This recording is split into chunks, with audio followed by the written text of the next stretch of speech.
శతక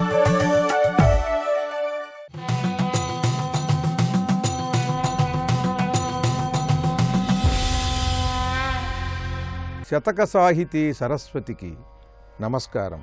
దయతోడ అమృతాన్నదానమొసంగి ఆపిదప విషాన్నంబు పెట్టదగునే. ఏట ముంగిన వాని సూటిగా దరిజేర్చి వంచించి గట్టున ముంచదగునే.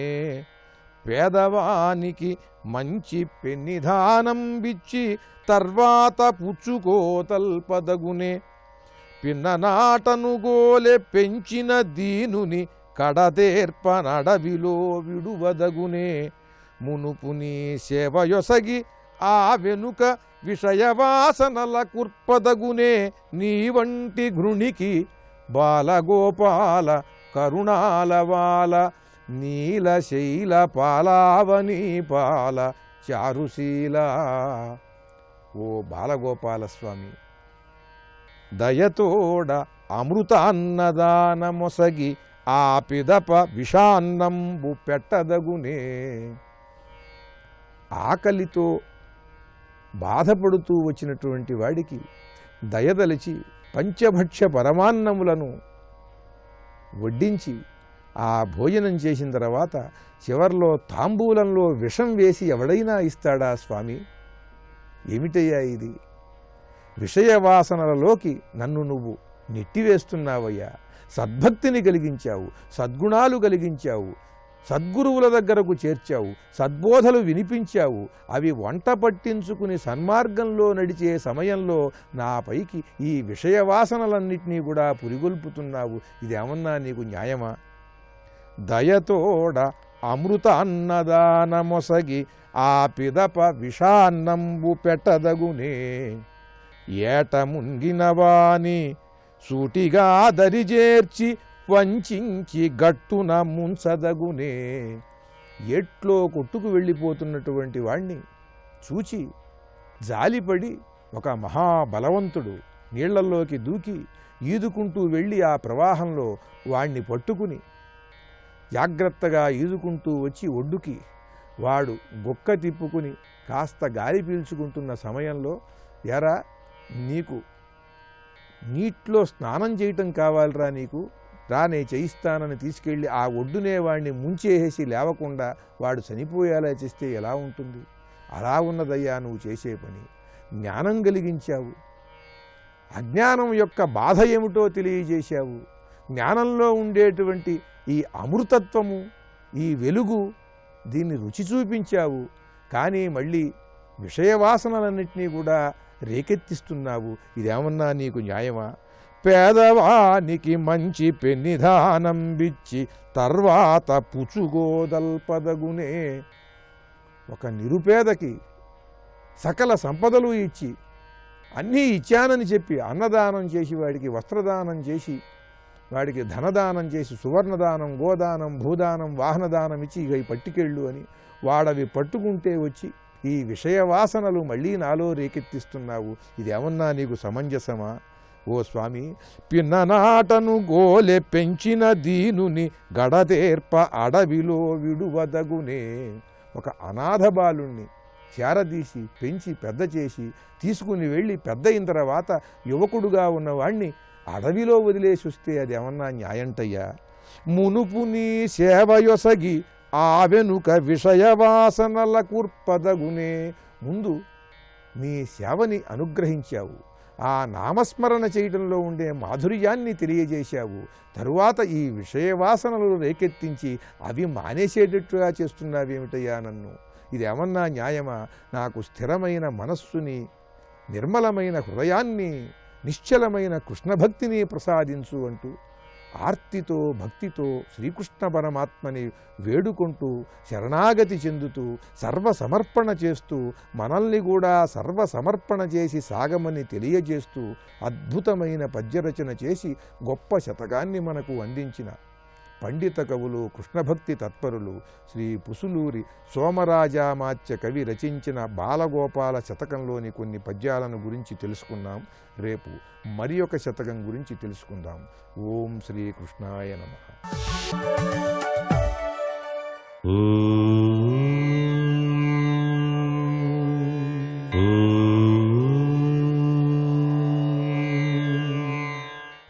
నమో నారాయణాయ.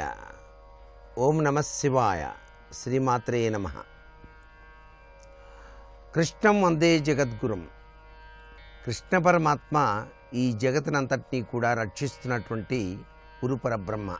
ఈ రోజున ఆ స్వామివారికి ఎవరైతే వెన్న గంధం సమర్పిస్తారో కోటి బ్రాహ్మణోత్తములకు అన్నదానం చేసిన సత్ఫలితాన్ని కూడా పొందవచ్చు.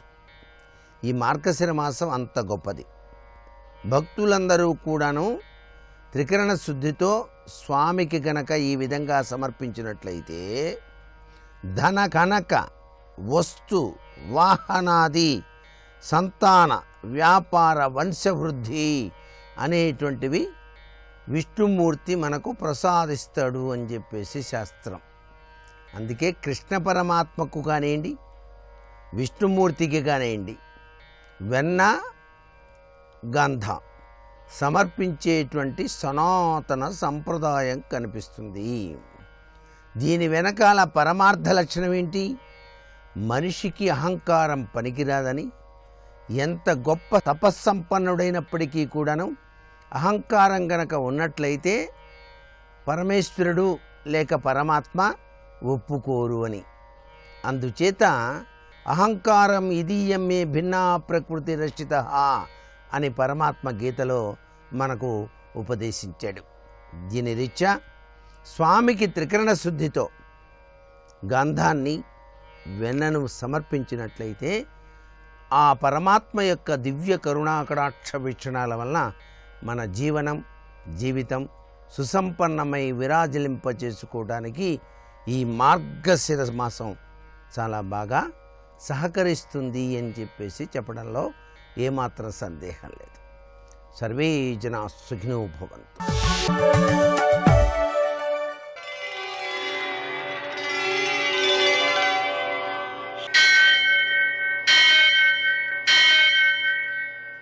సహస్రశీరుషం దేవం విశ్వాక్షం విశ్వశంభువం విశ్వం నారాయణం దేవమక్షరం పరమం పదం విశ్వతః పరమాం నిత్యం విశ్వం నారాయణగుం హరిం విశ్వమేవేదం పురుషస్తద్విశ్వముపజీవతి పతిం విశ్వస్యాత్మేశ్వరం శాశ్వతం శివమచ్యుతం నారాయణం మహాజ్ఞేయం విశ్వాత్మానం పరాయణం.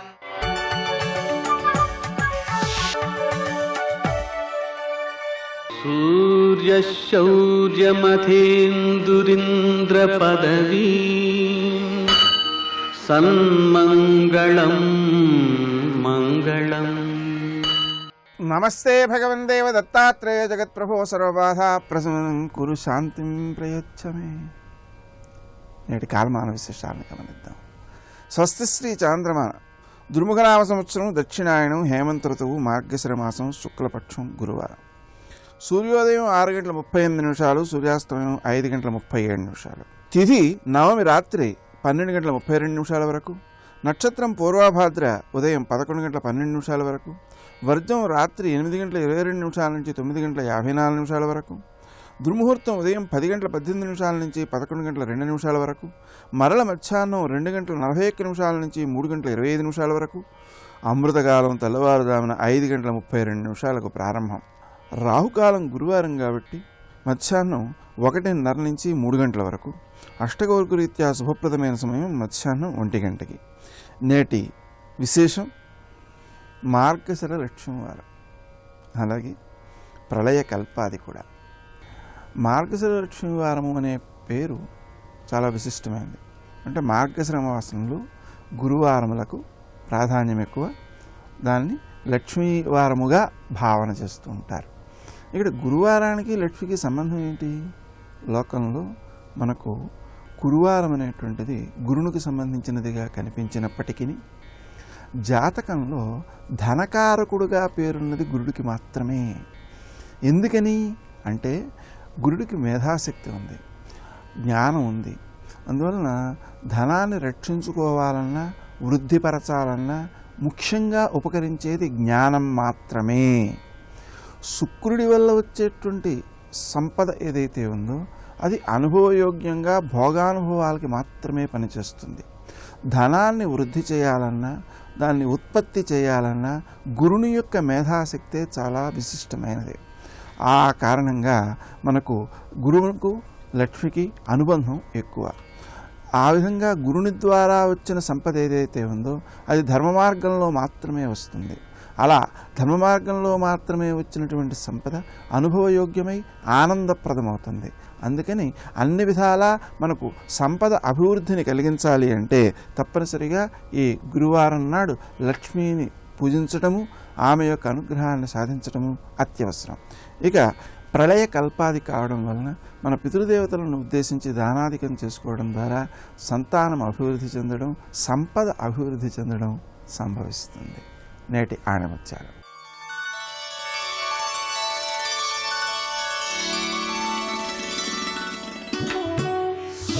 కాలాన్ని వృధా చేయనివాడు అన్నీ జయించినట్లే.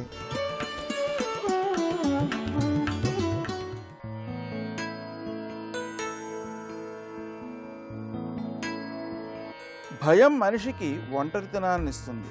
కారణం తెలుసుకోగలిగితే భయమే ఒంటరిదవుతుంది.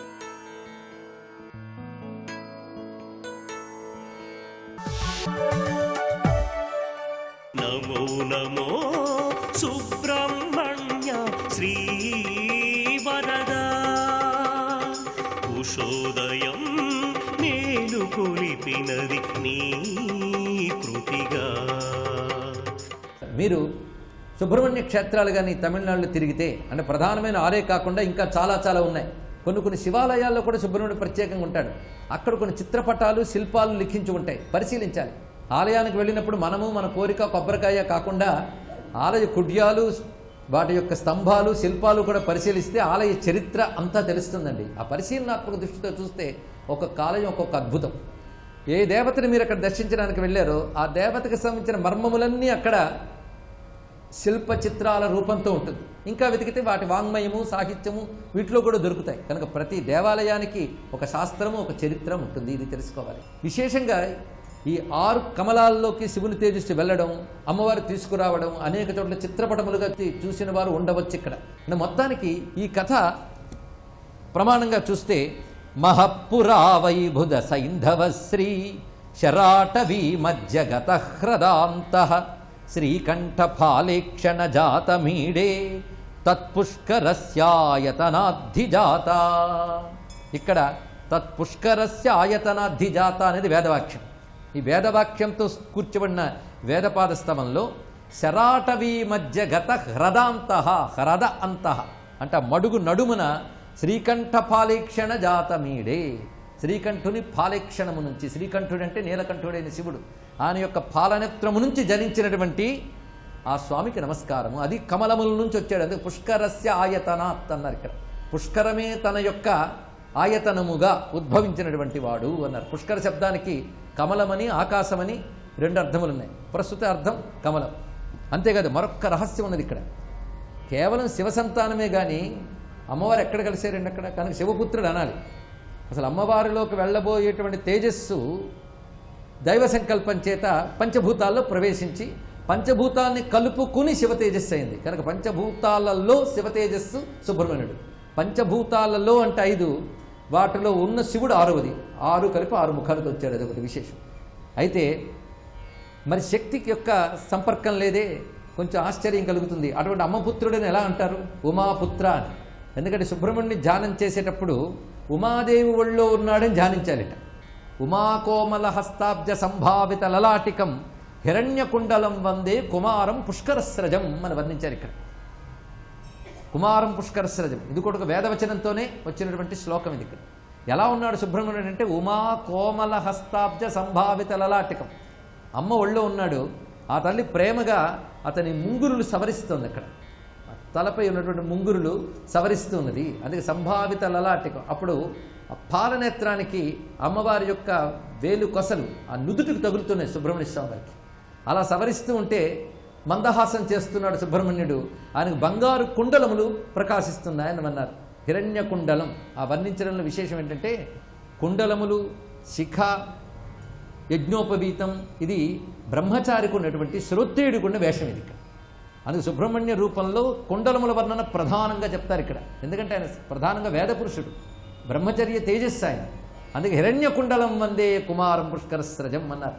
పద్మాల మాల వేసుకుని కూర్చున్నటువంటి సుబ్రహ్మణ్యుడు భావించారు.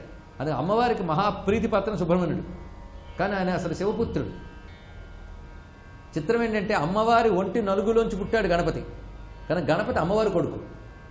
శివ తేజస్సు నుంచి వచ్చాడు సుబ్రహ్మణ్యుడు, ఆయన అయ్యవారి కొడుకు. చిత్రం ఇక్కడ. అందుకే అయ్యవారి అబ్బాయి అయినటువంటి స్కందుడు అంటే అమ్మవారికి మహాప్రీతి, అమ్మవారి అబ్బాయి అయిన గణపతి అంటే శివుడికి మహాప్రీతి.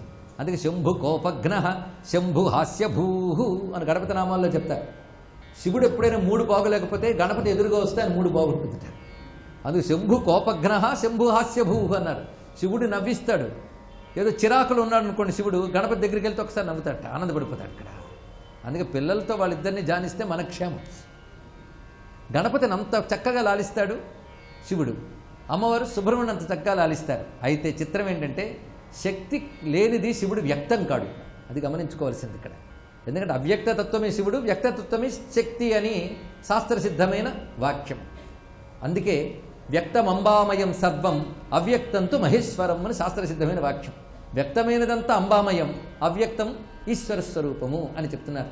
ఈ రెండూ కలిసే ఉంటాయి. వ్యక్తమైన జగత్తులో అవ్యక్తంగా ఈశ్వరుడు ఉన్నాడు. ఈ రెండు కలిస్తేనే కనబడుతుంది ఇక్కడ.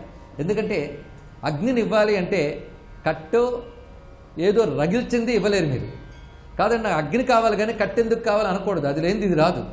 ఈ రెండు ఎలా పరస్పర ఆధారాధేయములో అదేవిధంగా శివశక్తులు కూడా కలిసే వ్యక్తమవుతారు, అది తెలుసుకోవాల్సింది ఇక్కడ. అయితే అమ్మవారు ఎక్కడున్నారయ్యా? 6 ముఖాలతో ఉన్న సుబ్రహ్మణ్యుడు శివతత్వం ద్వారా వచ్చారు కదా, ఎక్కడున్నాడు అంటే వింత.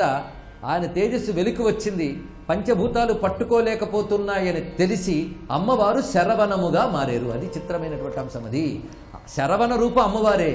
ఎందుకంటే చిట్ట చివరకు మాతృగర్భంలోకే వెళ్ళవలసింది తండ్రి యొక్క తేజస్సు, మాతృగర్భంలో రూపం తీసుకోవాల్సింది. అందుకు పంచభూతాల్లో సంచరించి వచ్చిన శివ తేజస్సు మాతృస్వరూపమైనటువంటి శరవణంలో ప్రవేశించింది. కనుక శరవణము అంటే అమ్మవారి రూపమే, శరవణ భవుడు అంటే అమ్మవారి కొడుకు, శక్తిపుత్రుడు. ఇది తెలుసుకోవాల్సింది ఇక్కడ.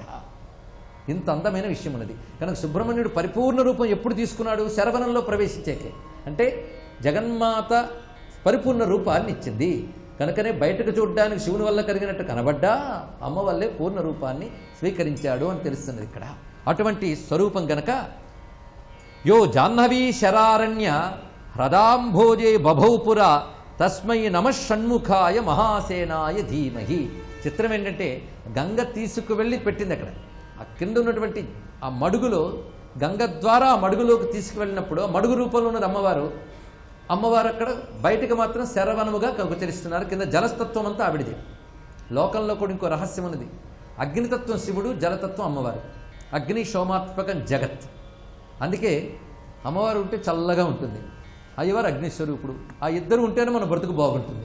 అది అగ్ని సోమాత్మక తత్వమే శివశక్తుల తత్వము. ఆ కారణం చేతనే సోమతత్వం శరవణము, అగ్నితత్వం శివతేజము, రెండూ కలిసి శరవణ భవుడు. పరిశీలించండి ఎన్ని కనబడతాయో. ఇప్పుడు ఇన్ని కథలు చెప్పాం కదా, ఇందులో ఏది నిజం? అన్నీ నిజమే. ఎందుకంటే హిస్టరీ కాదని ముందు అందుకు చెప్పాల్సి వచ్చింది. హిస్టరీలు స్టోరీలు కాదు ఇక్కడ. భగవత్తత్వం అత్యంత గూఢముగా అనేక మర్మాలతో కూడి ఉంటుంది కనుక ఒక్కొక్క రకమైన మర్మాన్ని ఒక్కొక్క కథా సంకేతం ద్వారా అందిస్తారు ఇక్కడ. ఇవన్నీ కలబోసుకుని తత్వాన్ని పట్టుకోగలగాలి. ఎందుకు ఇలా మార్మికంగా అందిస్తారు? నేరుగా చెప్పచ్చు కదా అంటే అపూర్వమైన విజ్ఞానాన్ని నేరుగా చెప్పరు. కథల రూపంలో ఇవ్వడం వల్ల ఒక రసాస్వాదనమైన లక్షణం ఏర్పడుతుంది కథకి. పై కథ గుర్తుండిపోతుంది. అలా మనం తత్వాన్ని గుర్తుపెట్టుకుంటాం. తర్వాత అంతరార్థాలు పెద్దలను ఆశ్రయించి ఉపాసన వల్ల క్రమంగా తెలుసుకునే అవకాశం ఉంటుంది. కనుక ముందు ఆకర్షించేది కథే, తర్వాత క్రమంగా మనం లోపలికి వెళ్ళొచ్చు. గుళ్ళోకి వెళ్ళాలంటే ముందు ప్రథమ ప్రాకారం, తర్వాత గర్భగుడి. తెలుసుకోండి ఇక్కడ. తత్వం గర్భగుడి, కథ బయటి ప్రాకారం. తెలుసుకోండి ఇక్కడ. అది తెలుసుకోవాలి. అంటే ప్రాకారం లేనిది గర్భగుడి లేదు, కథ లేనిది తత్వం లేదు. రెండూ అవసరం. గర్భగుడిలోకి వెళ్ళాం కనుక ఇంకా ప్రాకారాలు కూడదోయండి అనకూడదు. గర్భగుడిలోకి వెళ్ళాలి, ప్రాకారాలు బాగుండాలి. అందుకే తత్వము తెలుసుకోవాలి, కథని ఆస్వాదించాలి. రెండూ తెలుసుకోవడం కోసం పురాణం బహుముఖాలుగా అందించింది. ఇన్ని కథలు ఒకే వ్యాసుడు ఇచ్చాడు. ఇది చమత్కారం. అందుకే సుబ్రహ్మణ్య అవతార గాథ చాలా మార్మికమైనది. ఇలాంటి పుట్టిక అక్కడ కనబడదు. చిత్రం. నిజానికి తేజస్సు ఏమిటి, ఇన్ని చోట్లు మారడం ఏంటి, మళ్ళీ పూర్ణమై రావడం ఏంటి? అంతే. అంత ఇబ్బందులు ఉన్నప్పటికీ పూర్ణమై వచ్చాడు గనుకనే సుబ్రహ్మణ్యుడు సంతానం నిలవడానికి కావలసిన శక్తి ఇవ్వగలడు. ఆయన అలా పడిపడి వచ్చి పూర్ణత్వం తెచ్చుకున్నాడు. ఇది కూడా తెలుసుకోండి, ఇక్కడ అన్ని దాటి వచ్చాడు. అలాగా అసలు బయటపడగలడా క్షేమంగా అని పడే పరిస్థితిలోంచి క్షేమంగా బయటపడ్డాడు సుబ్రహ్మణ్యుడు. ఇలాంటి ఆయన ఒకడు ఉన్నాడు అవతారాల్లో, కృష్ణుడు. ఆయన అంతే, ఇటు నుంచి వ్యక్తమై అక్కడికి వెళ్ళి దాక్కుని అక్కడ అనేక రకాల దాడి చేస్తుంటే శైశవ దశ నుంచి వాటిని ఎదుర్కొని వచ్చాడు.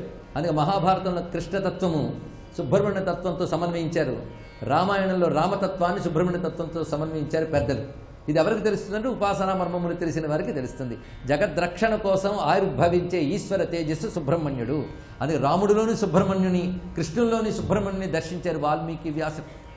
ఆ కారణం చేతనే కుమార సంభవ పుణ్య ధన్యస్తదైవచ, కుమార సంభవశ్చైవ ధన్య పుణ్యస్తదైవచ అంటాడు విశ్వామిత్రుడు రామచంద్రమూర్తితో. నేను చెప్పిన కుమారస్వామి కథ ధన్యము పుణ్యము అంటే మనల్ని చరితార్థుల్ని చేస్తుంది, పవిత్రుల్ని చేస్తుంది. సర్వాభీష్ట ప్రదాయకుడైన సుబ్రహ్మణ్యుడికి నమస్కరిస్తూ స్వస్తి. జయ జనార్దన కృష్ణ రాధికాపతే నందనందన కృష్ణ రుక్మిణీపతే గరుడ వాహన కృష్ణ గోపికాపతే శరణు మోహన కృష్ణ ప్రభో సద్గతే. నాకన్నా నీకు పాలు ఎక్కువైపోయాయా అమ్మా అని అత్త మీద కోపం దొత్త మీద చూపించారంటారు. అలా కుండ అటు ఇటు కదలకుండా రాళ్ళు పెడతారు. ఓ రాయి తీసుకుని అప్పటి వరకు చల్ల చేసి ఇక వెన్న ముద్ద పైకి వస్తున్నటువంటి కుండను ఒక్క దెబ్బ కొట్టాడు. కొట్టి ఇప్పుడు ఆ కుండ బద్దలైపోయింది. కుండ బద్దలైపోతే అందులోంచి మజ్జిగంతా కిందకు కారిపోయి వెన్న ముద్దలన్నీ కిందకు వచ్చేస్తున్నాయి. వచ్చేస్తుంటే అక్కడ ఉన్నటువంటి వెన్న ముద్దల్లో ఒక వెన్న ముద్దని చేత్తో పట్టుకున్నాడు. పట్టుకుని ఎప్పుడైతే ఓ వెన్న ముద్ద చేత్తో పట్టుకున్నాడో, ఎప్పుడైతే కుండ పగిలిపోయిందో, ఎప్పుడైతే మజ్జిగ కారిపోయిందో అమ్మకి కోపం వస్తుంది ఇప్పుడని గుర్తొచ్చింది. ఎరా అలా వెళ్ళి ఇలా వచ్చేటప్పటికి ఇంత అల్లరా అని గుర్తొస్తుందని భయం. ఇప్పుడు ఏం చేశాడు, తనని తాను సమర్థించుకోవాలి. తను ఎంతో బాధపడిపోతే ఆ కుండ బద్దలు కొట్టానని చెప్పాలి. అందుకని ఇది తప్పు కాదని చాలా దబాయించడానికి ఇంకా పెద్దవాడవలేదు. పెద్దవాడైతే దబాయింపు వస్తుంది. పిల్లాడు కదూ, ఏడిచి తను చేసిందే ఒప్పని మాట్లాడాలి. అందుకని దదిమత్కుంభంబు పోగొట్టి ఆ కుండ బదలగొట్టేసి వాడిరాతి దదిమత్కుంభంబు పోగొట్టి తెంపడరన్ కుంభములోని వెన్న తినే మిథ్యాసంకుల భాష్పుడై. నిజమైన ఏడుపు కాదది, దొంగేడుపు. దొంగేడుపని పిల్లలకు ఒక్కళ్ళకే వచ్చేది. పెద్దవాళ్ళకు వస్తే అంతకన్నా ప్రమాదకరమైన విషయం ఇంకొకటి లేదు. దొంగ ఏడుపు అని ఏడుస్తారు పిల్లలు. ఉత్తినే కళ్ళమ్మ నీళ్లు రావు, ఉత్తినే పెద్ద రాగం పెడుతుంటాడు. అంటే ఎలాగైనా తన పని సాధించుకోవాలి.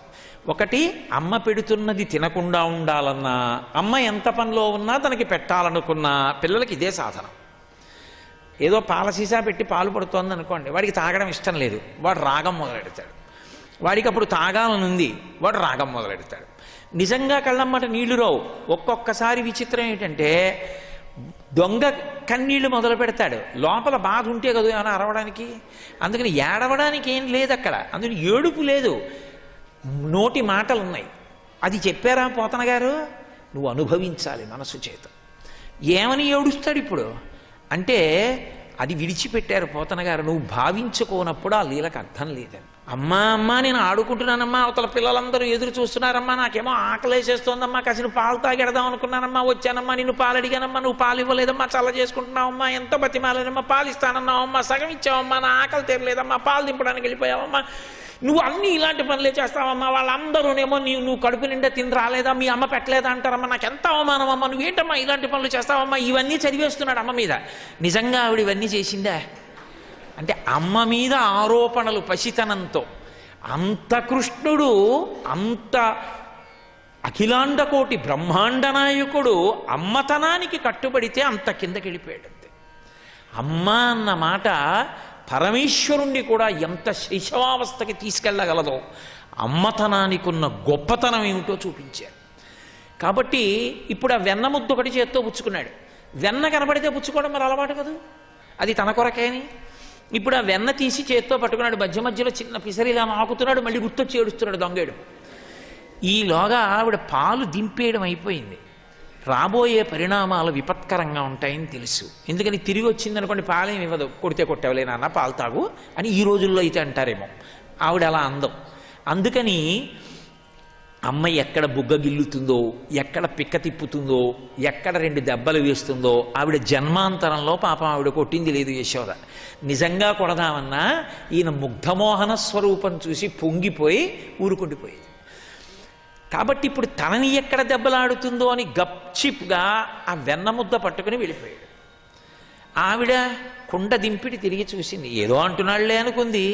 ఇటు తిరిగి చూసేటప్పటికీ ఒలికిపోయింది. బిందెలో నీళ్లు వంపేశారనుకోండి పెద్ద బాధ లేదు, కానీ మజ్జిగ కానీ ఒలికిపోయింది అనుకోండి ఇంట్లో ఆ ఇల్లాలు పడే బాధ అంతా ఇంత కాదు. ఇప్పుడు ఒలికిపోయింది మజ్జిగ, అందుకు ఆవిడికి చికాకు. అది వాళ్ళ ఇంటి ఐశ్వర్యం. నేలపాలైపోకూడదు, కుండ బద్దలైపోకూడదు, వేళాపాల లేకుండా. అలాగా కుండ బద్దలైపోయింది, నేలపాలైపోయింది ఆ లోపల ఉన్న సామానంతా. పైగా ఇప్పుడు దాన్నంతటినీ ఇంట్లోంచి బయటికి కడిగేయాలి.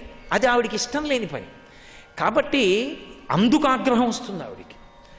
ఇప్పుడు అసలు ఆ లక్ష్మిని ఇచ్చేవాడు ఆవిడ కొడుగ్గానే ఉన్నాడు, ఎక్కడికి పోదు. ఇది ఆవిడికి తెలియదు.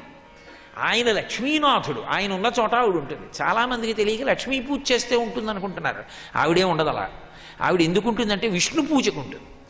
ఆవిడ నిత్యానపాయిని, విష్ణువు ఉన్న చోట ఉంటుంది తప్ప నన్ను ఒక్కదాన్ని పూజ చేస్తున్నాడు వీడు, మా ఆయన కన్నా నేనంటే చాలా ఇష్టమని ఉండడానికి ఆవిడేం అలా ఉండదు. అలా ఎవరైనా ఆయన వదిలి ఆవిడ్ని పూజ చేస్తే రావణాసురుణ్ణి చూసి మరీ వెళ్ళిపోతుంది ఆవిడ. ఆయన్ని పూజ చేసిన చోట ఆవిడ ఉంటుంది. కాబట్టి ఇప్పుడు ఆయన పక్కకి వెళ్ళిపోయాడు చాలా నిశ్శబ్దంగా. ఈవిడొచ్చి చూసింది. కోపం రాదు మరి, చాలా కోపం వచ్చింది. అసలు కోపం రావడానికి కారణం ఇంకొకటి. ఆవిడ బాధ అంతా ఏమిటంటే ఆ ముందు రోజే ఒక పెద్ద ప్రహసనం జరిగింది. గోపకాంతలందరూ వచ్చారు ఆవిడ దగ్గరికి. అమ్మ మీ అబ్బాయి ఎంత అల్లరి చేస్తున్నాడో తెలుసా? బాలురకు పాలు లేవని బాలింతలు మొరలు పెట్ట పకపకన గియా బాలుండాలము చేయుచు ఆలకు గ్రేపులను విడిచి అంబోజాక్షి. పాలు పితుక్కోకుండానే దూడలను వదిలేస్తున్నాడు, పాలు తాగేస్తున్నాయి. వారిల్లు సొచ్చి కడవల దూరంబుగ నెయ్యి త్రాగి తుతనా కడవల్ వీరింట నీ సుతుండిడ వారికి వీరికిని పెద్దవాదయ్య సతీ ఆడంజని మీగడ పెరుగోడక నీ సుతుడు త్రావి 1 ఇంచు కథా కోడలి మూతించరిమిన కోడలు ముచ్చనుచు అత్త కొట్టెల తాంగి.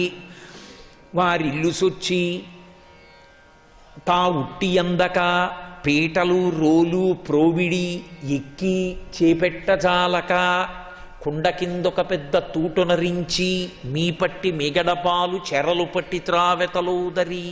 వీటికి నేను తాత్పర్యం చెప్పక్కర్లేదు, ఆ పద్యం చదువుతుంటే అర్థమైపోతాయి. అలా ఒక్కొక్కళ్ళొచ్చి ఒక్కొక్క సాడీ చెప్పారు. దొంగతనం అమ్మా, ఇంత దొంగతనం అసలు దొరకడమ్మా, ఎంత అల్లరనుకుంటున్నావు, ఎవరింట్లో ఏది బతకనివ్వడం. ఆఖరికి పైన కడితే ఉట్టి పీటలు రోలు వేసుకుని ఎక్కి దాని కింద కన్నం పెట్టి తాగేస్తున్నాడు. ఒక ఇల్లాలు ఏం చేసిందంటే ఇలా చేస్తే అన్నీ తాగేస్తున్నాడు, వెన్న తినేస్తున్నాడని పోతన గారి భాగవతంలో లేదు, వ్యాస భాగవతంలో కూడా లేదు. ఒక మహానుభావుడు అనుభవించింది చెప్తున్నాను. కుండ చుట్టూ గంటలు కట్టేది, వచ్చి ముట్టుకున్నాడో గంటలు మోగుతాయి, వెంటనే పట్టుకోవచ్చు. కాబట్టి ఇప్పుడు పైగా ఎక్కడో ఉంటాడు ఎత్తు మీద, దూకేయలేడుగా, పట్టేసుకోవచ్చు. ఆయన సమస్త జగత్తుకి శాసకుడు. ఆయన పైకి ఎక్కి ఆ కుండ పట్టుకోబోయే ముందు చూశాడు, గంటలు కట్టింది ఎలా, ముట్టుకుంటే గంట మోగుతుంది. ఓ గంటలారా మీరు మ్రోగకుడు. ఈశ్వర శాసనం ఊరుకుంది. శుభ్రంగా లోపల వెన్న తీశాడు, మెల్లిగా కాళ్ళు ఎత్తాడు, కుండ ఉంచాడు, వెన్న తీశాడు. ముందు గోపాల బాలురికి పెడతాడు, వాళ్ళకి పెట్టాడు. ఒక్కొక్కళ్ళు పిల్లిలా తినేస్తున్నారు, వెళ్ళిపోతున్నారు. అందరూ వెళ్ళాక తను తింటాడు. ఆఖరణ తీసి ఇలా పెట్టుకున్నాడు, గనగనగనగన మోగి. అరే మోగద్దన్నాను, ఎందుకు మోగారు మీరని అడిగాడు. అయ్యా పిల్లలకి పెట్టినప్పుడంటే మోగలేదు, కానీ మాకు అలవాటు, భగవంతుడికి నైవేద్యం పెడితే గంట కొడతారు, నువ్వు నోట్లో పెట్టుకున్నావు, మేము మోగేమన్నాయి గంటలు. మహానుభావులు బాలకృష్ణుని యొక్క లీలల్ని ఎంత అనుభవించారో, ఒక్కొక్కళ్ళు ఒకరిని మించి ఒకరు అనుభవించారు. వ్యాసుడి కన్నా పోతన గారు అనుభవించారు, పోతన గారి కన్నా లీలాశుకుడు అనుభవించాడు, లీలాశుకుడి కన్నా మధుసూదన సరస్వతి అనుభవించారు. ఒక్కొక్కళ్ళు ఎంతంత అనుభవించారో. అన్నాను కాబట్టి ఓ మాట అంటాను, నేను ఎప్పుడు జరిగిందో కృష్ణకర్ణామృతం. లీలాశుకుడు కృష్ణకర్ణామృతం చేస్తూ కృష్ణలీలల్లో ఒక లీల చెప్తాడు. ఒక చాలా తెలివైన గోపకాంత ఉంది. ఆమె పైన ఉట్లు కట్టడం, గంటలు కట్టడం ఇవన్నీ ఏం పనికిరావు మా వాడి దగ్గర, అవన్నీ పాత విషయాలు, ఎత్తుకుపోతాడు ఎలా అయినా. కుండే పెట్టేస్తే వీధిలో పట్టుకోవచ్చు, ఎందుకంటే వీళ్ళు ఎంత అమాయకులో ఇక్కడ పెట్టారని ఎత్తుకుపోతాడు, అప్పుడు పట్టేసుకోవచ్చు తేలిక అని తలుపు తీసి తలుపు పక్కన కుండ పెట్టి తలుపు చాటున తానుంది. కానీ పట్టుకునేటప్పుడు సాక్ష్యం ఉండాలి, లేకపోతే నేనెక్కడ తిన్నానంటాడు. మూతికి అంటుకోవాలి, చేతికి అంటుకోవాలి. చేతికి అంటుకుని ఉండగా పట్టుకుంటే సరిపోదు, మూతికి కూడా అంటుకోవాలి. పాపం బలరాముడు ఇలాంటి పనులు చేయడు, ఏదో ఇంటి పట్టున కూర్చొని ఆయన పనులు ఆయన చేసుకుంటూ ఉంటాడు.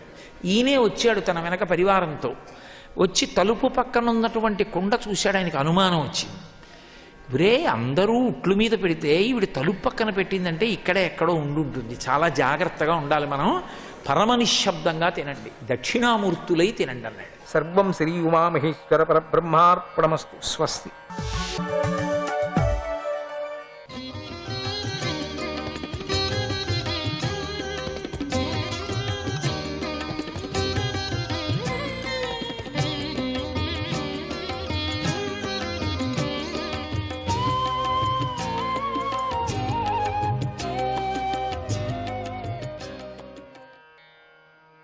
ఋషికేశాయ నమః.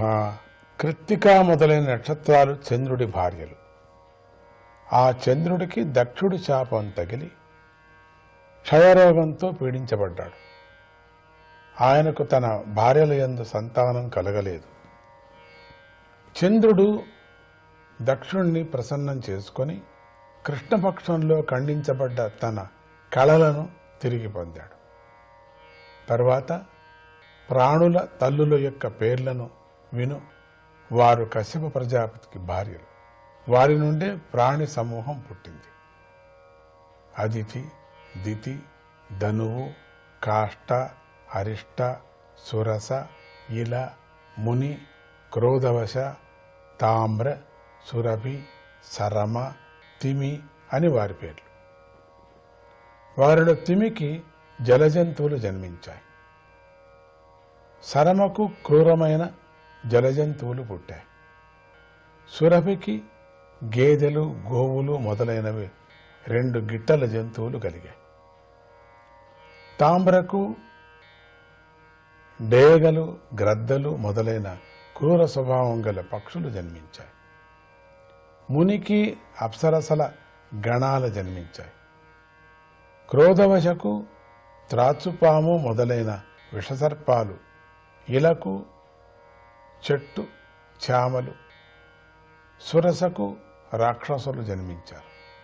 అరిష్టకు గంధర్వులు, కాష్టకు గుర్రము మొదలైన ఒంటిగిట్ట జంతువులు పుట్టాయి. ధనువుకు 61 మంది పుత్రులు కలిగారు. వారిలో ప్రముఖ దానవుల పేర్లు విను: ద్విమూర్ఖుడు, శంబరుడు, అరిష్టుడు, హయగ్రీవుడు, విభావసుడు, అయోముఖుడు, శంకుశిరసుడు, స్వర్భానువు, కపిలుడు, వరుణుడు, పులోముడు, వృషస్వరూపుడు, ఏకచక్రుడు, తనుతాపనుడు, ధూమ్రకేశవుడు, విరూపాక్షుడు, విప్రచిత్తి, దుర్జయుడు అనేవారు ముఖ్యులు. వారిలో స్వర్భానువు కూతురైన సుప్రభను నముచి పెళ్లి చేసుకున్నాడు. వృషపర్వుని కుమార్తె అయినటువంటి శర్మిష్ఠను నహుషపుత్రుడైన యయాతి పెళ్లి చేసుకున్నాడు. ధనువు యొక్క పుత్రుడు వైశ్వానరుడు. అతడికి ఉపదానవి, హయశిర, పులోమ, కాలక అనే 4 కూతుళ్ళు కలరు. వారిలో ఉపదానవిని హిరణ్యాక్షుడు, హయశిరసు క్రతువు వివాహం చేసుకున్నాడు. హయశిరసును క్రతువు వివాహం చేసుకున్నాడు. బ్రహ్మదేవుడి ఆదేశం మేరకు కశ్యప ప్రజాపతి వైశ్వానరుడి మిగిలిన 2 కుమార్తెలైన పులోమ, కాలకులను వివాహం చేసుకున్నారు. వారిలో పులోమకు పౌలోమలు కలిగారు.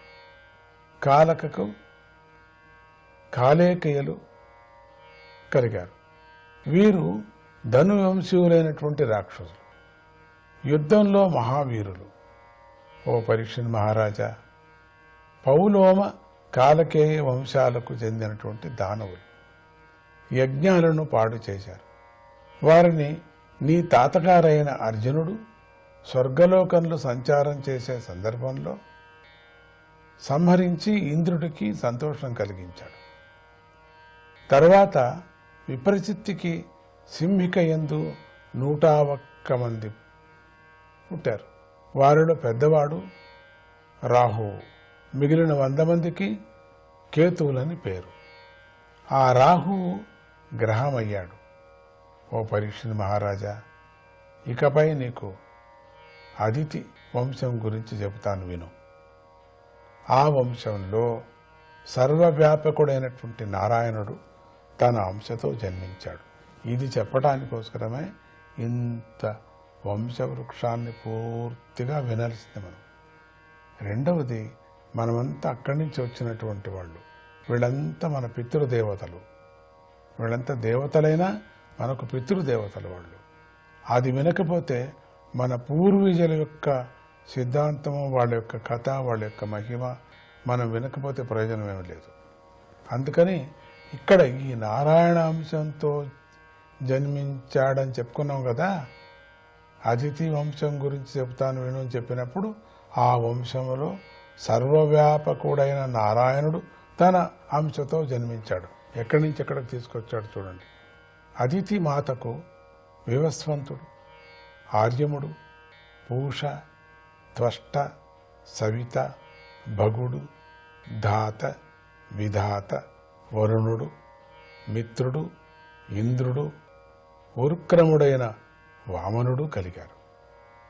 వారిలో వివస్వానుడికి సౌభాగ్యవతి అయినటువంటి సంజ్ఞాదేవి యందు శ్రాద్ధాదేవుడు, యముడు, యమన అనేటువంటి కవలలు జన్మించారు. ఆమె భూలోకంలో ఆడగుర్రమై అశ్విని కుమారులను కన్నది. వివస్వానుడి 2వ భార్య అయిన ఛాయాదేవికి శనైశ్చరుడు, సావర్ణి మనువు, తపతి అనే కన్య కలిగారు. తపతి సంవరణుడు అనేటువంటి రాజును పెళ్లి చేసుకుంది. ఆర్యముడు మాతృక అనే ఆమె యందు చర్షణులు అనే వారిని పొందాడు.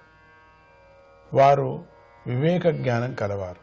బ్రహ్మదేవుడు వారిని ఆధారంగా చేసుకొని మానవ జాతిని సృష్టించాడు. వాళ్లే ఆధారం, మానవ జాతి సృష్టి కావటానికి ఆధారం. పూషకు సంతానం కలగలేదు. పూర్వం దక్ష యజ్ఞంలో పూషుడు దక్షుడిపై కోపించిన శివుణ్ణి చూసి పళ్ళు ఇకిలించి నవ్విన కారణంగా వీరభద్రుడు పూషుడి పళ్ళ విరుగగొట్టాడు కదా. ఆ కారణంతో అతడు పిండిని తింటూ ఉంటాడు ఎప్పుడు. అంటే త్వష్టకు దైత్యుల చెల్లెలైనటువంటి రచన యందు, ఎందుకంటే వాడికి పిండిని ఎందుకు తింటాడంటే వాడికి పళ్ళు లేవు కదా, అందుకని.